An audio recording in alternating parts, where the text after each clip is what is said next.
They probably got some disposable income for when you write your book or do your big, like, now it's time to buy some shit from me now that you've been watching all my free stuff. That's the hope, you know? And I mean, I think when I first started making TikToks, my main goal was like, I started doing kind of in earnest at the same time that I started working on a book. And I was like, I don't expect to make money from TikTok. I'm not trying to be an influencer. But that seems like the only imaginable way for me to ever be able to market a book is to have some sort of audience. And it's gotten bigger than I expected it to get, honestly. Yeah, it's big. And, you know, I don't know who I thought my intended audience for the book is necessarily, but I definitely think, women probably buy more books than 20-year-old dudes. So that's probably a good thing. Yeah. Yeah. Yeah. What's the book? Is it like, is there recipes or like reflections on the industry, or?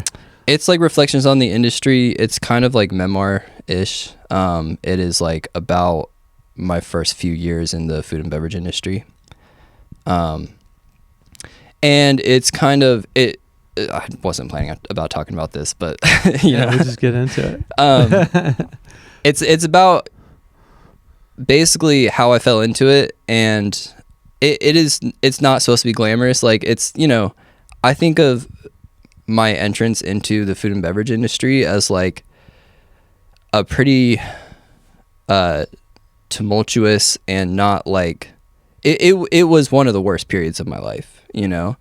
And I think that there's like definitely a trade-off that we make in the food and beverage industry, where it's like, if you want to be really good at this and be successful at it, you have to trade a lot of things. And it's like, the people that I think are the best at it are people who start very young and get taken advantage of a lot, until they get to a point where they start taking advantage of other people, you know. Right.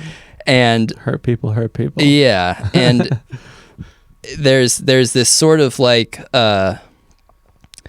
toxic relationship aspect of it, where you spend so much of your time there and you take a lot of abuse, but you also crave validation and attention and like praise. And the same people who are taking kind of advantage of you, or just, you know, the people who are creating the conditions in which you are trading your life away to do this underpaid job, are also the people who are praising you. And it's, you know, you get kind of trapped in it. And I think it's a very specific type of person and type of personality that falls into that line of work in that way. And I read a lot of chef memoirs, and they make the food and beverage industry sound really romantic. And there is a romance to it, but it's not necessarily a good thing. It's a, you know, it's like, it's a trap, you know. It's an abusive romance. Yeah. And so everything you said sounds just like comedy to me too. The craving validation. Yeah. It's so hard. There's like so much competition, and then you maybe get to the point where you get some power, and then you start abusing other people, and that all sounds very familiar. Yeah. I just got back from Atlanta 20 minutes ago. That's crazy. I was down there doing a stand-up show. What? You performed? Oh, really? Yeah. How many times have you done stand-up? Once. Wow. Man, so last night. In their podcast, you're just like 24 hours of like like 2 days ago, you're like, I haven't done stand-up for a podcast. Yeah. Now. Yeah. Yeah. So that you went to Atlanta to do your first set. Yeah. I figured it'd be better if I didn't know anybody. Well, that does make sense. I still don't like people I know to be there, just in case it goes real bad. Yeah. Like, so Kenny got me on a show, and I did like 9. I was supposed to do 8. I did 9 minutes. Congrats. And afterwards, I was talking to this one comic, and he was like, "How did it feel?" And I was like, "Yeah, I don't know. It's pretty good, I guess." And he was like, "You don't feel like God?" I was like, "No." And he was like, "That's fucking crazy, man. If if people laughed like that after my first set, like he was like, it feels like fucking heroin to me when people laugh at my jokes, you know, like I need that. Yeah. And the fact that you're not responding is insane to me right now. So you got laughs then. That's amazing. That's not supposed to happen at all. At all. This is all very unconventional. Yeah. Yeah.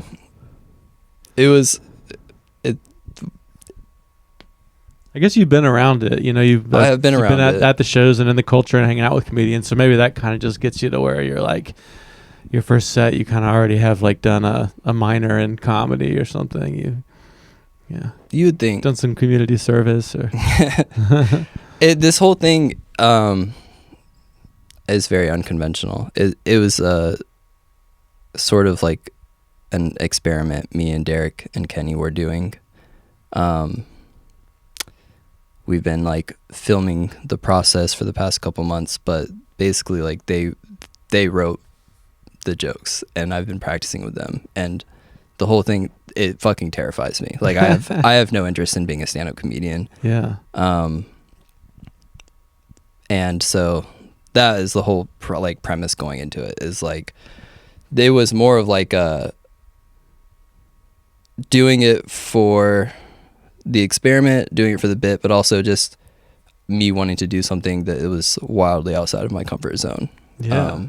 So like, you know, I think I did well. They said that I did well, you know. I felt like I blacked out during it, you know. Unless that person that asked you if you felt like God was just a completely insane, delusional person, you probably did well. Unless it was just somebody that like got it all wrong. Yeah. And that's possible. No, there are those guys out there. There's a lot of comedians that are like, I did well. It's like, you didn't do well. Yeah. And I'm one of those people sometimes. Yeah. No, it was a paid show. It was like a really great crowd. They were having fun the entire time. So, and I was like right in the middle. So, you know, yeah, it was like the best possible environment. But yeah, I mean, at the end of it, it's not like I feel accomplished because, a few days ago, I was having a meltdown and a panic attack. Like, how do I get out of this? Oh, yeah. But I don't feel like, I went up there and crushed and these people think I'm so funny, because, I mean, if I had written all the material myself, it wouldn't have gone that way. You know, I know that. That's fine.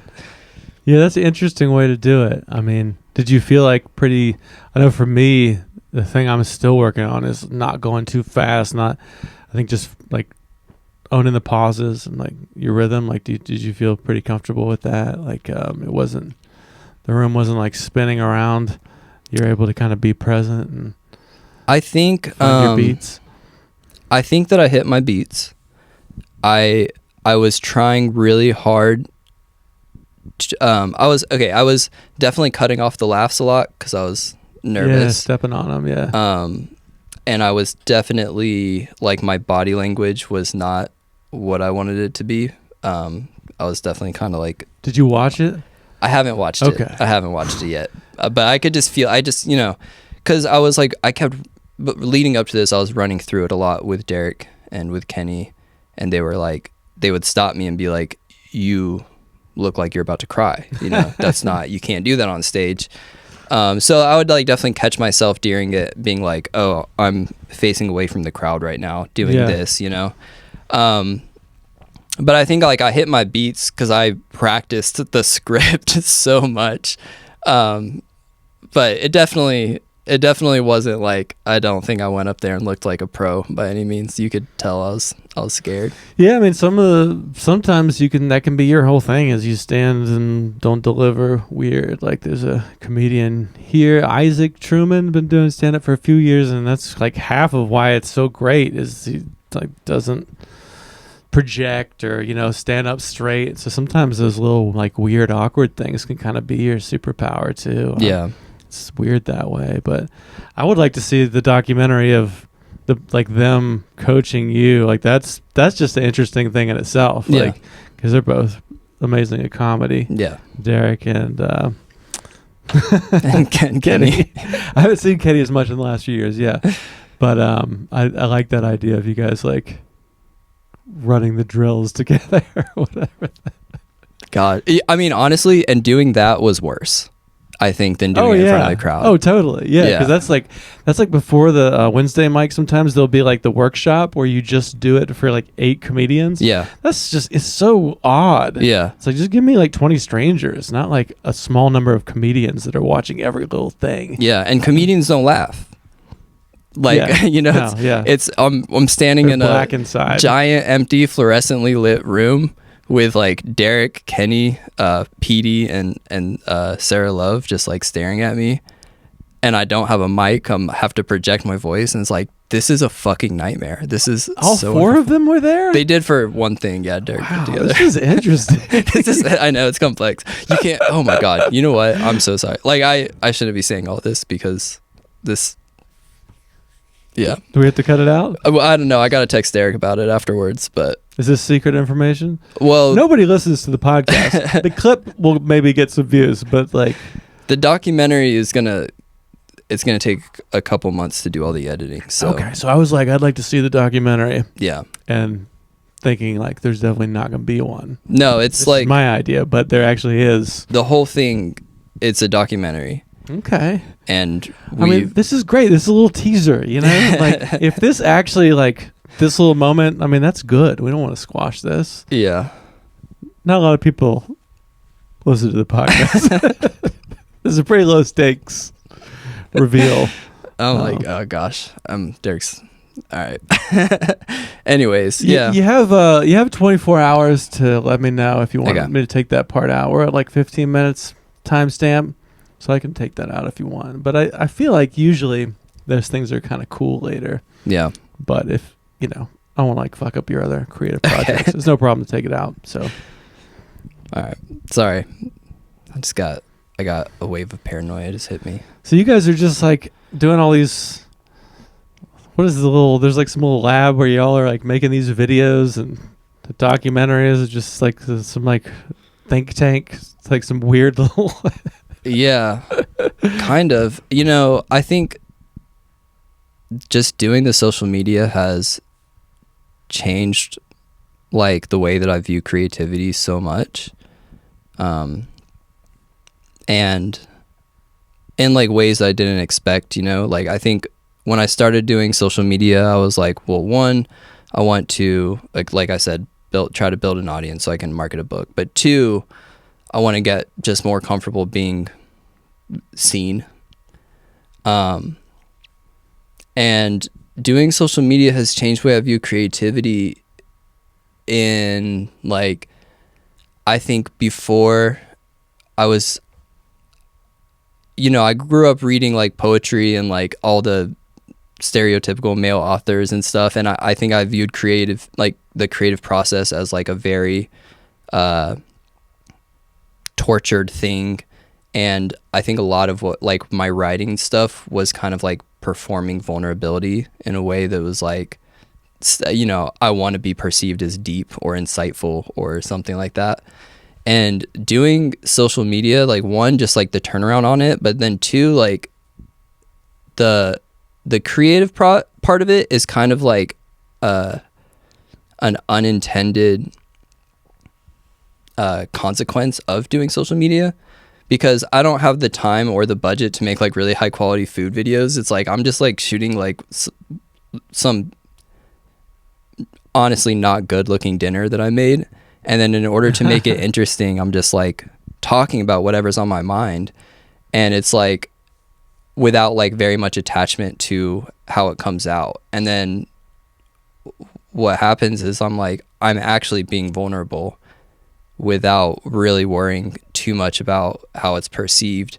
And I think over the past year, like since I started doing that, I've just like started getting so much more excited again about being creative, because it's like, oh, this can be fun. I don't have to like be fucking Jeff Buckley or like Kurt Cobain. Like I can just have fun with it, and people still connect with you. Like people want humanness. They don't necessarily want things to make them cry, you know? So, you know, doing the things with Derek, like that was like, I have no attachment to this. I'm not trying to be a comedian. I'm just trying to, you know, I was pressuring Derek for months, like, you have to be on social media more, you know, you're too funny to not be like for people to not know who you are and just be like limited to Asheville.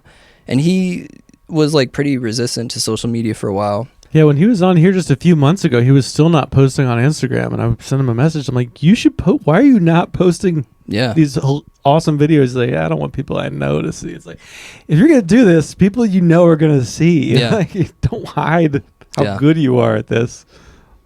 It's tough. Like, no, like the idea of people you know seeing it is still tough. Totally. I wish there was some button where it's like nothing I do online is seen by anyone I know. Yeah. I just want, then it's a real honest stranger engagement. Yeah. But you have to get over that. Yeah. And in the end, it's like nobody really is thinking about you as much as you are, you know?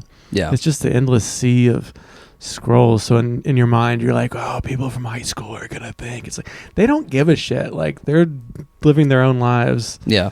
If there is one person that's like, look at Ryan, he's embarrassing himself, fuck that person. Like, I'm not going to not follow my dreams because that one guy might be hating on me. I mean, it's such a weird, just putting yourself out there is so hard. Yeah. Like, every time I put my head online, I'm still just like, there's some part of me that's like, probably shouldn't. Yeah. But that's probably part of like why the stand-up went well too, is like, now that I'm thinking about it, is you've made it through the hoops of like talking into the thing and then seeing what it is and getting it up again and again and again. And that's like so hard because watching yourself is weird. It brings up all your self-doubt. It's like just most, like the number of people that start that and then their account just gets deleted or something because it just drives you crazy. Yeah. Trying to put your authentic self out there. There's like a couple of things. I think one thing is I am still surprised at how different the two things feel, which is like how kind of how I know the internet is not good for your brain, because I'm pretty comfortable getting 200 hateful comments from strangers saying that I should kill myself. But staring at 30 strangers in a room is still terrifying. And I'm like, that doesn't seem good for my brain chemistry. Yeah, and the 30 people in the room like you, but you're still, it's like just being hated by people that are not in front of you can still be more comfortable. Yeah. Yeah. Well, for me, it's, yeah.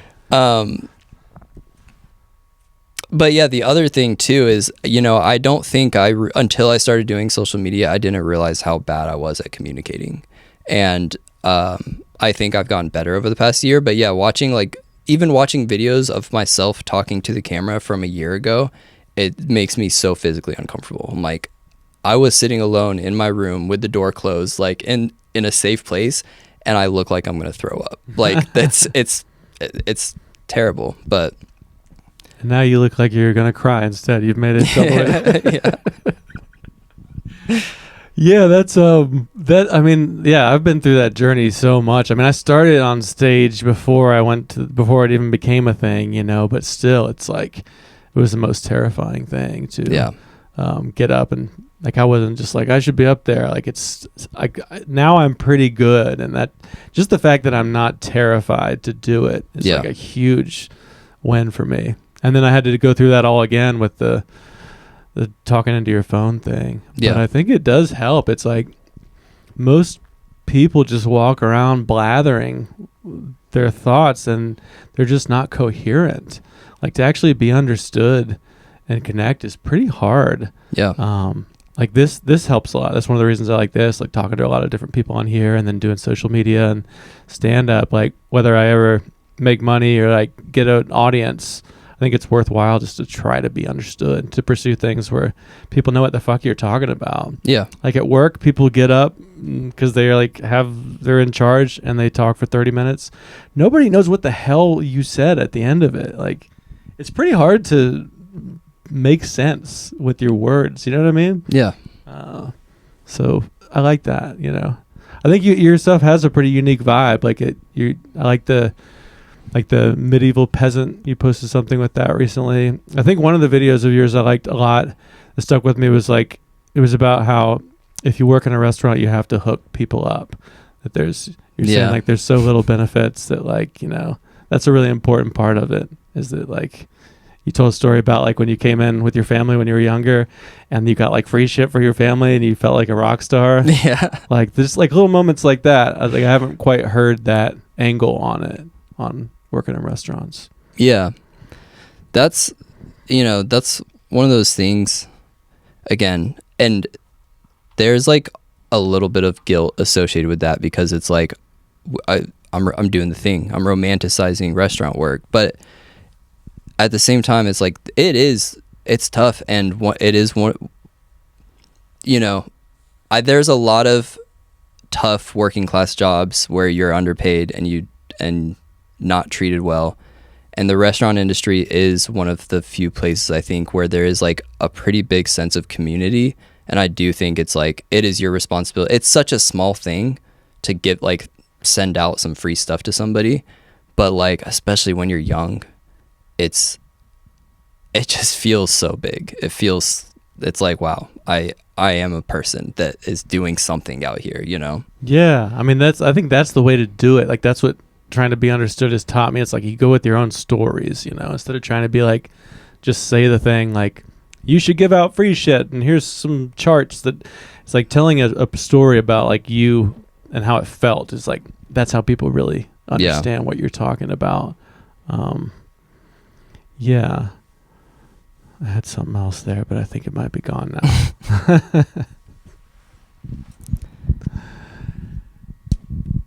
Yeah, I don't know. I'll come back later. Okay. There. There's a lot of that too. There's a lot of like tangents and like half-finished thoughts and things like that. But yeah. Oh well. I think, when it comes to creative work, I think, of course, like, so I think so many creatives are driven by this desire to be understood, and to connect to people. And I think that, like I said, with like the vulnerability thing, I think that that's been one of the things that's always blocked me, is this being able to see the disconnect where it's like I am not succeeding at like getting this across in the intended way. Like I'm writing about vulnerability, but I'm not actually breaking myself down into somebody that can be fully like understood and comprehended. And that is, I think with social media, so much of the stuff that like does connect to a lot of people are things that it was literally just like a shower thought. And I was like, well, I got to post something today, so fuck it. I'm just going to throw it out there. Yeah, you don't know which ideas are good. Yeah, didn't put any thought into it. And it's like, if I had tried to write a Substack article about that, it wouldn't have been good, Yeah. But just like getting that off, and then like, and then you get surprised and people are like, wow, I needed to hear this. And it's like, oh, cool. Yeah, a lot of like, I read it on a lot of bands, and like the songs that connect with the most people are almost always these throwaway quick songs, and yeah, the one that you work on for like years is often doesn't connect. So yeah, I think that's like quantity produces quality. That's the cool thing about being able to just get it while it's hot and just throw it out there. Yeah, like a lot of times the first time I do a bit, it'll never be better. You'll try to work on it and get it filmed right, but it doesn't have the same feeling as like the raw, just, this probably isn't even a good idea, just throw it up. Yeah.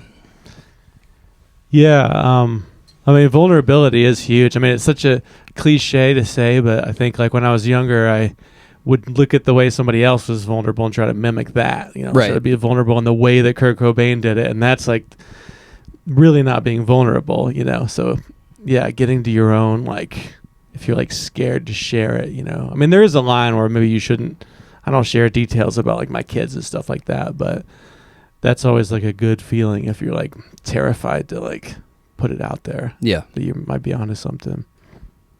I've thought of the thing too, is that romanticism, you're talking about that, how maybe you're like hesitant to, lean into the romanticism, but I feel like romanticism can still be like suffering, right? Like, I mean, they're not mutually exclusive. Like, you can like romanticize working in restaurants, but it can still be like ugly or hard or something like that, right? Like, yeah, like a Russian novel is like romantic, but it's a character that's just like suffering so much. and I think this is the thing that I don't like about social media, right? Is because there's not a lot of space for nuance, and people kind of willfully misinterpret what you say a lot. There's a lot of things, there are bigger topics that I'm really hesitant to kind of address on social media because I don't want to do them the disservice of like not really exploring the nuance. And so that's the thing with that conversation. Like, obviously I'm still a chef, and I still tomorrow I'm getting on a plane to fly to California to do this like consulting job. I'll be out there for 3 months. Like, it's an eventful few days. I know it's stupid. We probably should have scheduled this another time. So. But you know, and I'm still I have my regular serving job. I'm doing consulting. I'm doing private chef work. Like, I still love the industry, and I love hospitality, and I think there's so much good in it. But I also think that like the thing that has led to restaurants being as popular as they are, and chefs being like celebrities in mainstream culture, is largely driven by very negative things. And the industry up until, I mean, I think it's like starting to change a little bit, but forever has been a deeply like misogynist, abusive, and kind of like racist work environment. And so it's really hard to get on like TikTok or Instagram and talk about the things that I like about the service industry and the things that I hate about the service industry, and present them in like a cohesive way that is like, you know, I have hope for the industry, but that hope is largely born out of like me realizing that everything that I've experienced in the industry up until like the past year or two has been mostly negative. But I've experienced some positive things that make me realize like there is a way forward for this. Like, this industry can be good, you know. We just have to do better. But yeah, I mean, it sounds good. It sounds like you're putting together a different outlook on it. Like, the things you described sound like the makings of like being able to write it in a different way.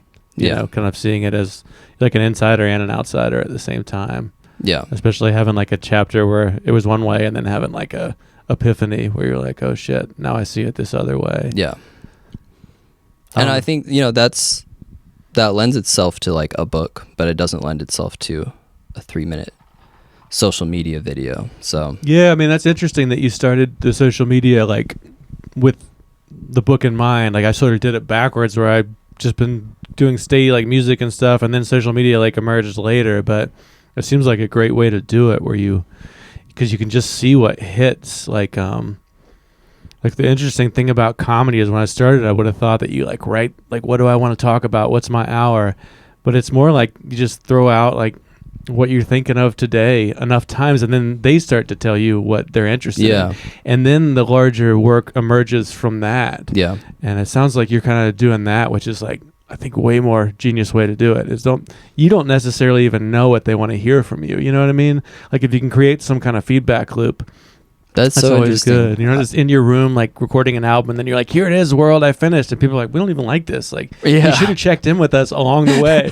I've done that so much. It's like, build a process where you're getting to tell. Yeah, that's so interesting. I haven't thought about it that way, but that's so true. Like, and when I'm doing this project with Derek and Kenny the whole time, I was like, this is so fucked up. I'm not doing an open mic. Like, I gotta find out on the day if they like it. But yeah, that's. You got like an A+ team of like dudes like, nah, we're doing it some other way. No one's ever done it before. Yeah, no, that's true. Social media is like an open mic, but it is, you know, there's so many times where, well, there's like, I guess there's something I think a lot of like creators say all the time, where it's like the thing that you put the most work into, that you're the most proud of, is gonna flop. like 100% of the time. Right. You know, there have been like a few things that I've posted on TikTok that I was like really excited about, or like, oh yeah, I thought about it for days, planned it out. Like, you know, I'll get an idea in my head and I just won't sleep until I do it, you know? And then I posted and people were like, why'd you do this? Totally. Yeah. Yeah. Totally. Yeah, that's so relatable. I did that 4th of July video this year where I was like, I'm really going to like film myself in different outfits. This is going to be my thing. I just really have something to say. And it's like nothing, you know, just some weird, like just random thing in the car. It does better. It's like, you don't know. So yeah, I think that's something I didn't really realize till more recently, is that like embrace any way to like comedy has really taught me that, like bring it up there, but don't try to work it out first. Like bring it up there and let them be your editors. Yeah. With it. The dark side of social media for me is just like being on it, you know, like not being able to stop checking like how they're doing, and like being in the room with my kid, you know, being like, I wonder how many views I got. And they're like, Dad, look at this drawing. I'm like, fuck off. I'm looking at my like narcissist numbers, you know? Yeah. Like that's the part that really like messes with my head. You know? Like if I was a good person, I would not be like, look at me, like a middle-aged white dude. Like this is what you all should be listening to. There's a lot of conflict there, but it's just so fun to like be creative and try to connect it. I'm not going to stop. But I do hate myself for it sometimes. Yeah. It does feel good. I mean, when like a video pops off, it does feel good.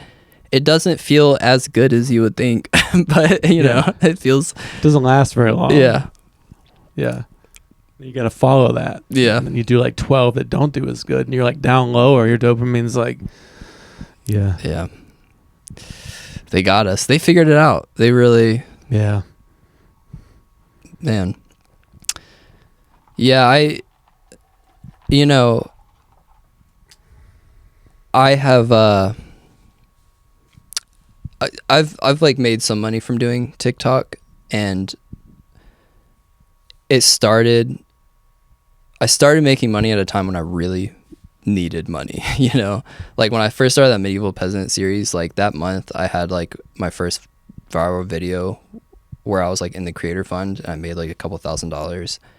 And I started that series because I had just taken on a bunch of debt. I just moved. I was broke. I was like literally eating fucking croutons for dinner, you know?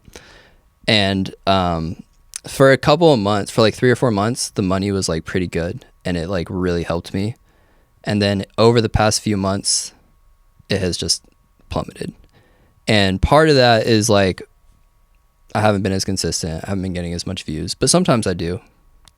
But like TikTok has also just changed the way that they pay. Yeah, that's the thing. Is they could just change it. They don't have to tell you what they changed or why. I'll post the video. It'll get 500,000 views, and I'll make like $20.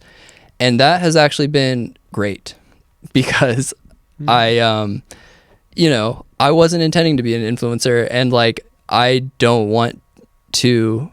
If I was still making the same type of money, I wouldn't be able to not post every day, because it's like so hard to like, it feels insane. It's like, well, any day I can make $2,000. Why would I not be posting every day? Yeah. But if I'm not going to make that money, then it's like, oh my gosh, I feel free. I can like focus more on just posting the things I want to post. Now the algo's going to hear you saying this, and it's going to go back up. All right, we got to just get them back in. Yeah. But I mean, you know, I posted maybe like 3 videos last month, and I was like, you know, I was like stressed about it. I was like, oh, I should post more, but also it was like, gosh, but what a relief to not be posting. Like I feel better because of it. So yeah, I mean, it'd be nice to have a team. I know like successful comedians will have like a team that comes with them, and they just do the shows and the crowd work, and there's somebody else that's like chopping them up and throwing them up. Yeah. So you're not in that headspace all the time. But yeah, it is nice to just. I did 100 days of posting this summer. I just have like looked. Sometimes I'll look to like younger, you know, like Derek or Kayla or people, and be like, I wonder if I could like get some massive following from doing things like that. It didn't work out for me in 100 days, but it was interesting. But I was like, all right, I don't think. Yeah, in a way, I had a similar feeling. Like if I had somehow managed to like be great at it, maybe that would have caused me more problems. Yeah. Like the online is to get. I want to be in the room having a real thing. You Yeah. know? Like that. It's always just to get that. You know, that's how I see it. You know. Yeah. I haven't really figured it out yet, but it seems like everybody's holding the thing. There's the rectangle. Yeah. Rotting their brains anyway. Like maybe I could get a little bit of that action and get them in the room. I do think I think having that like you perform in public and like actually have that direct like connection to people, and I think that I also like, you know, I do like dinners and stuff, and like I think social media would be a lot more dangerous if I didn't have like that other outlet, you know, If you're just in your room doing that. yeah, because like having a viral video, it feels pretty good. It's like, oh, I did it, they like me. It does not feel as good as watching somebody take a bite of food and go like, Oh, you know, Hell like yeah. that's a good feeling. Like having a standing ovation after like a dinner that you spent days preparing and you know it was good, and it's like that feels fucking good, you know. And I'm sure like killing in a room probably feels a lot better than having a video pop off, you know. Yeah. There still is that afterwards. You're like, oh, no, I need more of it. You know? Yeah, for sure. But no, yeah, it is better. I mean, do you feel like when they have the bite of food and you're in the room, do you feel like doing the videos and like you can feel that the guy that you are in the videos kind of creeping in, like you might say a thing that like there's some speaking performance to being a chef that you know, has been enhanced by making content? Or I think that I've gotten better at I think that it has helped me find more clients, and like and not because they like necessarily find me on social media and then try to book me, but I think that it has made me feel a little bit more comfortable and confident in myself when I'm like interacting with potential clients. And I think that honestly, it doesn't feel good to say this, but I think that having like a following online, which it's not a big following, but to people that don't know like the industry that well, it seems like a big following. It like lends a credibility, you know. And over the past year, I've had so many more people just reach out to me and be like, hey, I found you online, like this looks awesome. And you know, that never happened to me before. But I don't like, I feel like the person that I'm being when I'm making those videos is so different from the person that I'm being when I'm a chef. And I'm like, one of the reasons all my videos are like super shitty lo-fi in my kitchen throwing together cat food is because when I'm actually cooking, my mind is not in social media. Like it's a very engaging, fully immersed. Yeah. And then at the end of it, I'll be like, oh, dang, we should have taken videos of this stuff, you know? That's interesting. Cool. Yeah, like the meal almost has to be minimal so you still have enough bandwidth to capture it, too. Yeah. Because you have to do it all yourself. Yeah. Yeah, that makes sense. But, you know, there is an aspect of, like, public speaking and engagement that I think comes along with being a chef. Like, especially if you want to be like a really successful chef, I think that is crucial. And that is one of the reasons that I wanted to do this like stand-up thing with Derek, because it's something that I've always felt like I lacked. Like I get, you know, I do wine dinners and I'm supposed to present the courses and stuff. And it's terrifying to me. That's like the worst part, you know? And I thought social media would help more with that, but it doesn't really help that much. Yeah. It's not the real, like, as far as people's like greatest fear, I think it's getting in front of a group and in a room. Yeah, they're gonna destroy me. You know, it's not like hitting post on a thing I did alone. Like it is more scary. Yeah, I mean that's relatable for me because I did music for so long, but between songs I could sing and play, but I didn't feel comfortable talking. Yeah, or if something happened in the room, addressing that. And I noticed we play with other bands, and when people could tell a story or like do a little crowd work, people would listen to their songs more. Yeah. So I kind of got engaged in it first just for that. If I had to give a class presentation, like I would be just terrified and I would memorize every word and get up and just say it like a robot, you know? I mean, yeah, I think it's the great skill. I almost think with AI and everything, like it's never been more important to like read a room and be able to communicate with different types of people. Like that's not going to be drones aren't going to be doing that anytime soon. Yeah. And especially, if you want to like lead a kitchen with other people, I imagine you have to be able to like communicate yourself, succinctly. Yeah. It's the great skill. It's the timeless skill. It's one that hasn't changed for hundreds of years, which is just being able to talk good, That is something that I really admire and envy about stand-up comedians. And like when they talk about like reading the room and adjusting their material for like it just seems so impossible to me. Just, they weren't giving me anything on this joke, so I pivoted to this joke, and it's just like, that's crazy. That's crazy. I can't. It's so impressive. And you have to have like enough material too, where it's like if I'm going long, it's like, well, it's all gonna be all of it. Yeah. So there's not some other like 45 minutes I can do. So I really hope that they want to hear about my kids a little bit. And everybody's like 22. I'm like, shit. Yeah, that's cool. Do you think you'll do it again? I don't know if you want to. No documentary spoilers or anything, but I guess there's some sort of arc. Yeah, being planned here. I don't know. You fulfilled your contractual obligations by performing stand-up one time. Yeah, we're still talking about it. I don't think that I have really any interest in like doing it on my own in earnest. It's just I want to be better at public speaking, and I like performing. Like I did like theater and stuff in high school, and I enjoyed that, but I don't necessarily feel a need to do the stand-up thing. And it's one of those things where it's like, unless I don't think you should do it unless it really calls to you, Oh, for sure. I mean, there's so many people doing it. It's so saturated. There's no reason to. I've got enough hobbies and interests that are really, really hard to break into.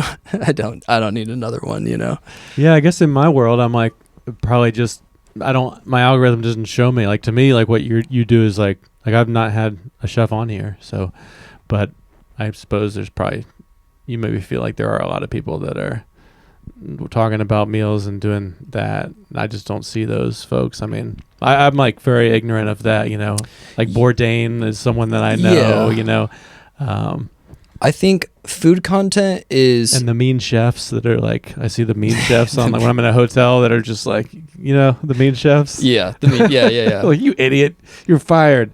Like Gordon Ramsay. Yeah. I haven't seen a lot of like kind of more earnest like author I don't know, the vibe of like more chill, like subtle, like understated. Yeah.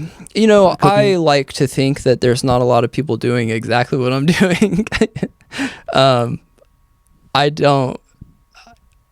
don't know if that's true, and I also don't know if that might be for a good reason.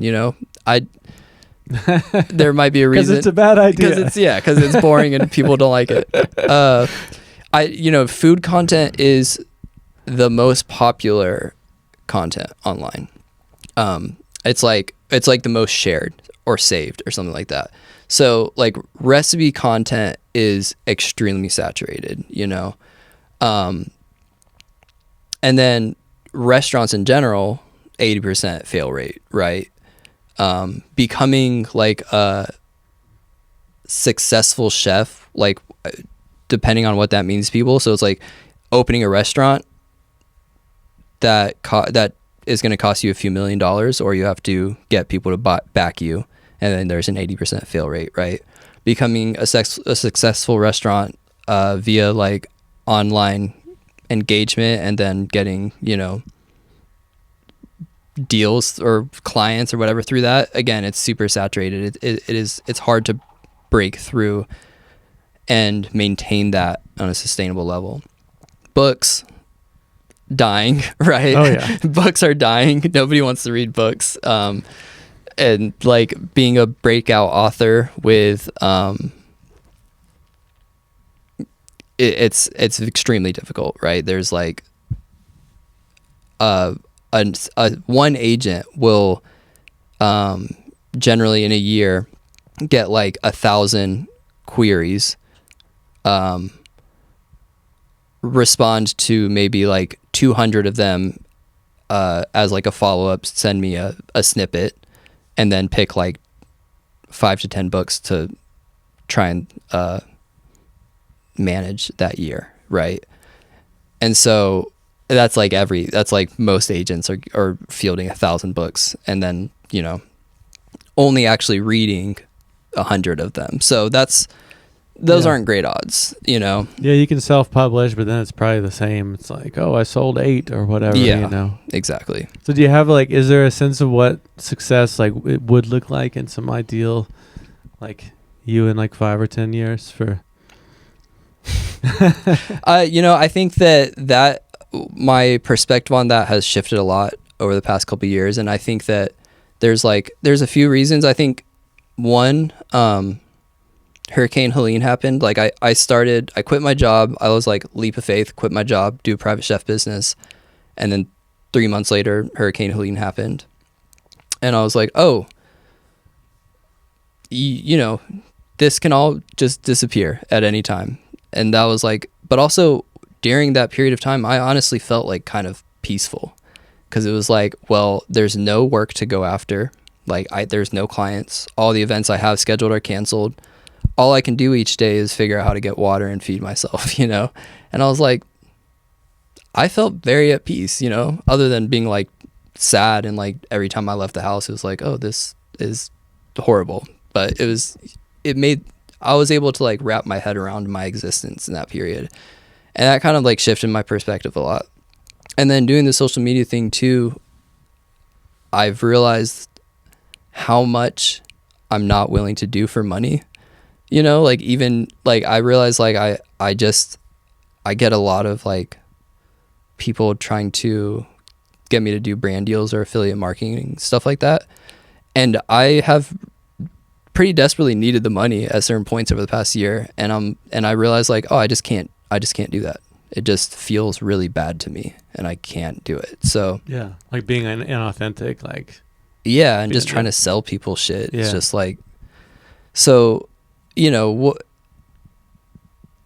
that has like definitely changed my perspective, where it's like, okay, for years I was like, I want to open a restaurant and I want to be financially secure. And now I'm like, I don't know. I'm like, for the first time in a while, I'm like, honestly, I don't know. Like my idea of success right now is like having enough money to feel safe and like work on creative stuff, like, and not be too busy and too overworked and too stressed out to give the creative things the attention that I want to give them.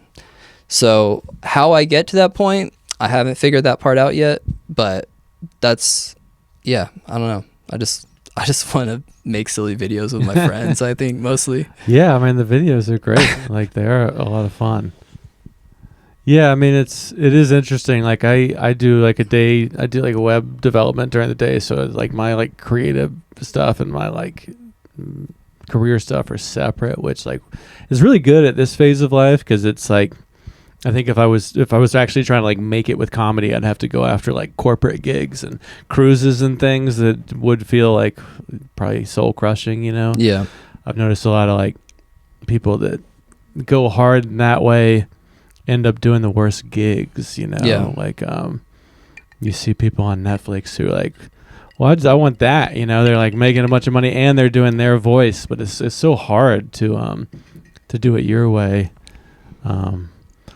With the art, I mean, like cooking, that's just like, that is different. That's like the great, like you said, it's most content is cooking related, right? If there's one thing that we all have in common, it's that eating stuff. Like saying the most obvious thing to you. Well, I don't know if you've ever noticed that we all eat before. Yeah, I've thought about that. I mean, that was the interesting thing about, like, I mean, you talked about like the romanticizing and like the stuff. Like, do you have thoughts on Bourdain that you would feel comfortable sharing, or is that just like too? Yeah. Because I thought the show was interesting for me. Someone that's like ignorant of, you know, just the idea of like traveling the world and doing it through food. Yeah. And that was like, oh, I actually learned more about that place through food than I would have if it was like their major exports are coal and blah blah blah. You know, that food's almost like a window into it's not even about the food, but food like loosens people up and gets to the real stuff. Yeah, I think food is an excellent lens to examine the rest of our lives, because like food is indicative of everything that's happening around it, you know? And so I think it's a very interesting and easy like inroad to get to bigger, more like important issues. And that's one of the reasons that I like it. And that's like one of the reasons that like a lot of my TikTok videos, it's like the first minute and a half of it, I'm talking about something completely off topic, but you know, whatever. I want to talk about Bourdain. Sorry. I was afraid to ask because it's like, oh, geez. Can we talk about someone else? But he's such an icon, you know, for like the world that you're in. For someone that doesn't know a lot about that world, he's kind of this, and then he's like Kurt Cobain. It's like he died, so that gives you that, you know, transcendent, iconic quality. I think I'm gonna just like preface this by saying I love Anthony Bourdain. I think Kitchen Confidential did irreparable damage to the industry. That was his bio, his book? It's his first like really big breakout book. Okay. And one of the like highest selling books ever published, basically. And just, I've read it several times. I enjoy reading it. But the thing about the book is the way that he writes is very like, it's a very cool guy way of writing. And it makes things sound cool, especially if you're a dude in your 20s, you know? Yeah. And what he talks about that in that book is a lot of the worst things about the industry, you know? And I think even when he wrote that book, he was not necessarily trying to like make those things sound cool. He was just like saying this is how it felt for us at the time. Like, you know, it felt, when he was doing it, it felt cool. But by the time he wrote that book, he was in his 40s and he was like clean from heroin and had lost all these jobs. But still, the antics that he describes in that book sound fucking cool. And like when I first started in the industry, like my first like chef that I had, who was a meth head and extremely emotionally volatile, horrible to work for, and like slept with the staff, and just not a great dude. Like day one, he was like, you have to read this book, you know? Yeah. It's like, that is the Bible for those types of chefs. And I think that the work that Anthony Bourdain did in the rest of his career was largely like kind of trying to undo some of that, you know? Like he had evolved. Yeah. And he still like has that cool guy way of writing, but like, you know, if you read like Medium Raw is a book that he published a few years later, he is a lot more like, he's a lot softer and a lot more like critical about kind of that misogynist, but also, I don't know what's the word, just like machismo way of existing in the industry. And then the work that he did on television was like so human driven and so much more about like exploring like humanity in other places in a way that I feel like was really important and is a really important way to use that platform, that voice, and like that lens of like food, because it's like it's an easy inroad for people to connect to, and then all of a sudden they're discovering things about Iran that they would have never learned from watching the news, you know? That's all I know him from, is that like kind of like the last like best thing he did. Yeah, it's interesting what you said about the book. That reminded me of like Bukowski, because he is someone that I got really into when I was really young, because it was so easy to read and it was so cool, and it was definitely years later, it's like that just kind of led me into thinking that those like that lifestyle was like the realest and coolest way of being, and I had to like really undo a lot of that, you know? Cool young guy, like be drunk all the time, smoke. And even watching the show with my wife, she introduced me to the show, you know, the Bourdain show. What's it called? There's a couple. No Reservations, I think, was the last one. but even she was sometimes like, I watch it with her and she'd be like, it is just like pretty machismo. Like there's definitely like a feeling of like, the bros are like talking about how it really is. So there was, we could even kind of feel, it was like so good that we watched it despite that, but it still did kind of feel that way. But when dudes are, I don't know how, maybe he would be 60 or the 60s now. I'm pretty forgiving of like people that are from an older generation too. Like I'm old enough to where I will kind of like not forgive, but if somebody in their 80s is like, I don't think people should be trans or whatever, and they're like 85, I might be like, well, maybe we'll just let them die feeling that way. Like I don't know if we need to spend the last few years arguing about that. Like Bourdain does kind of represent like an older time. But, and that's the thing though. That is the thing. And I think that for a lot of people, that's a huge turnoff. And there is like a part of like when I watch, like go back and watch those like episodes and stuff, it's a little cringy, but at the same time, it's like he was very supportive of like gay rights, very like supportive of women. Like he was extremely difficult to work with, like a lot of people said, but also there is a lot of like women that worked with him that were like, he started my career because he like believed in me when like at a point where pretty much everybody else would have just turn their back on me. Like he did support a lot of people who would not have otherwise been supported, especially in the entertainment industry or especially in the restaurant industry. He was like a very progressive person, but he talked in a way that drew in non-progressive people. And I feel like that is important, like to be able to connect to people like that and be able to get progressive, positive views across in a way that is not alienating to non-progressive people. It's like, It is good. And it is, as somebody who like, especially has lived in Asheville for 12 years, like listening to a dude talk like that is like, it's like, what are you doing? But, but I think it's like, but I see the value in it, Yeah, totally. I mean, that's I fear more like a place where there's no shared people we all like. I think it's cool that there could be somebody where you have people on the right and left that would all come to the same room and enjoy it. Yeah. Maybe for different reasons, but we shouldn't be like, public figures shouldn't be siloed. Like it's cool when entertainers can hit both sides, Yeah. And usually if that's the case, there is going to be like some things he says, you're like, that didn't sound great. Yeah.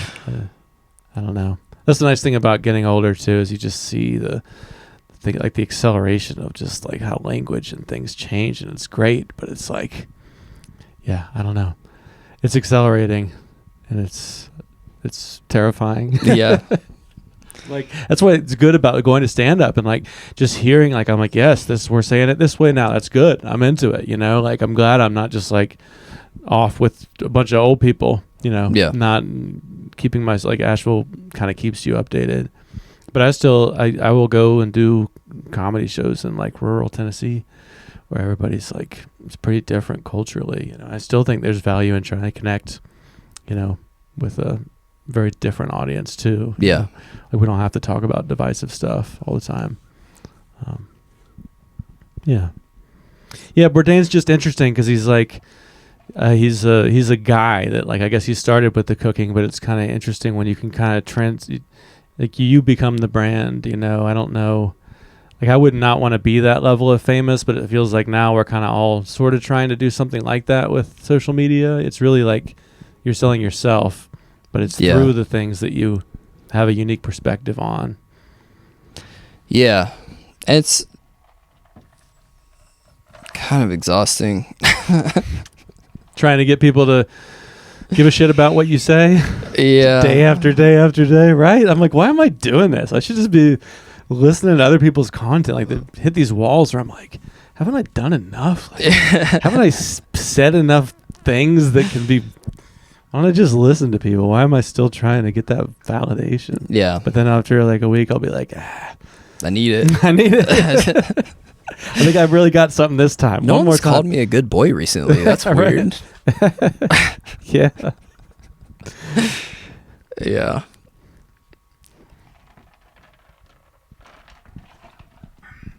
Well, I don't know. We've hit an hour. You want to wrap up on that note?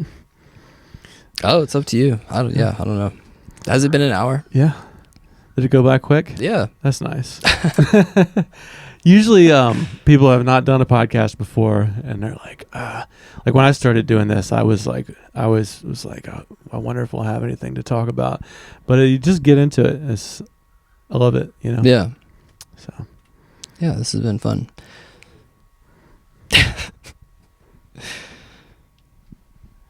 It's, I think you spend enough time in your room talking to your camera.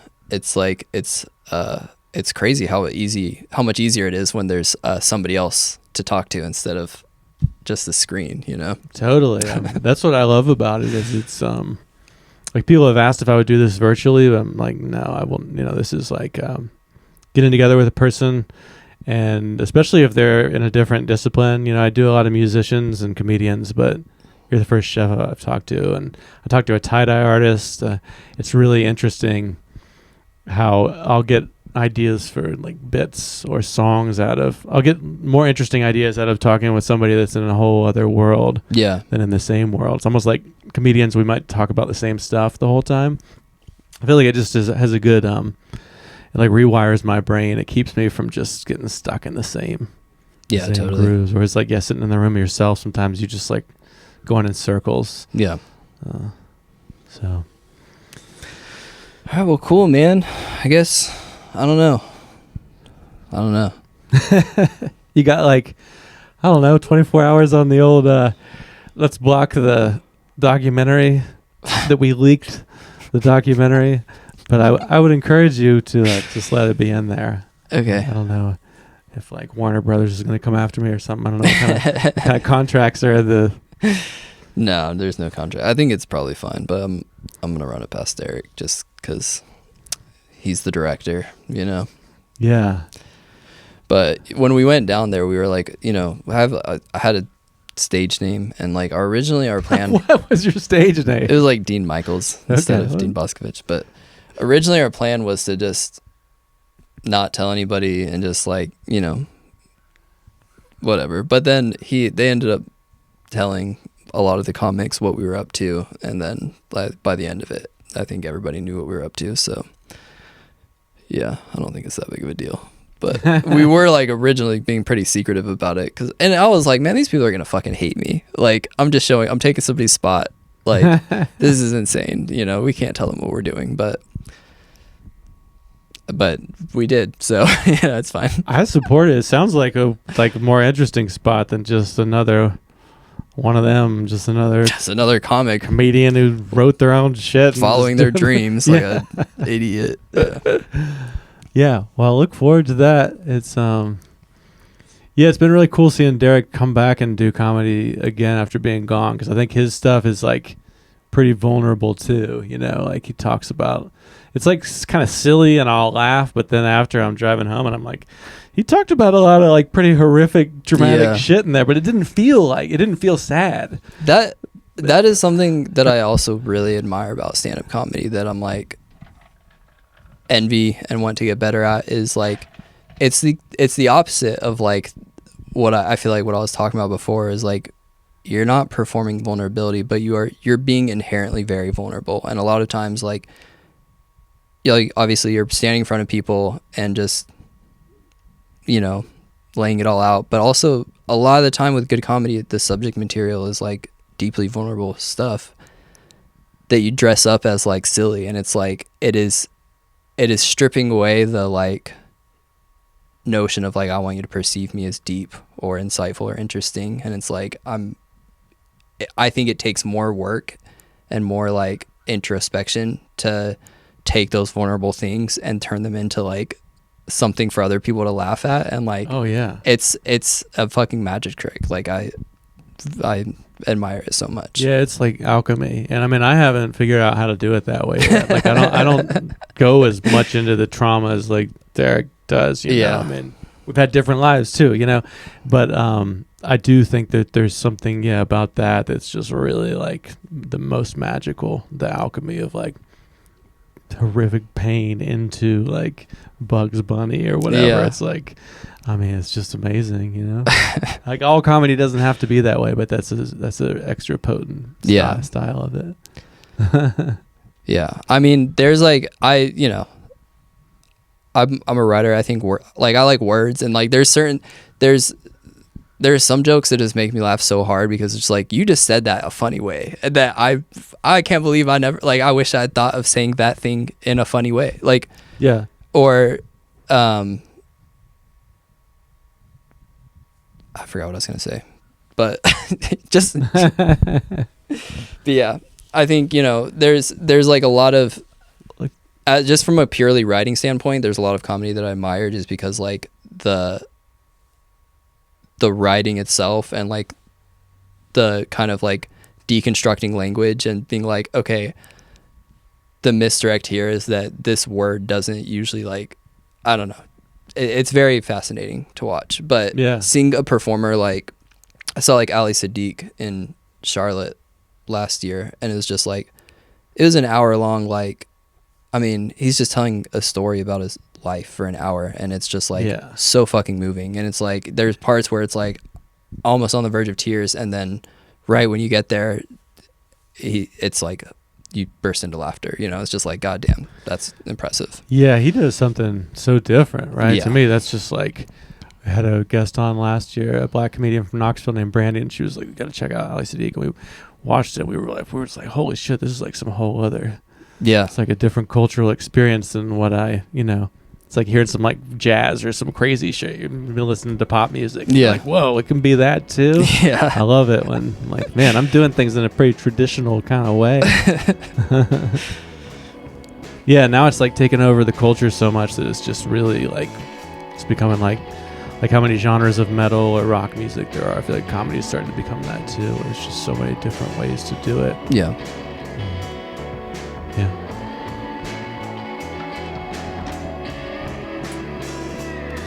All right, well, Dean Michaels, thank you for coming on. It was great to talk to you, get to know you better. Thanks, man. Thanks for having me. You're flying out tomorrow. Yeah. Hope you get some rest tonight. So, all right.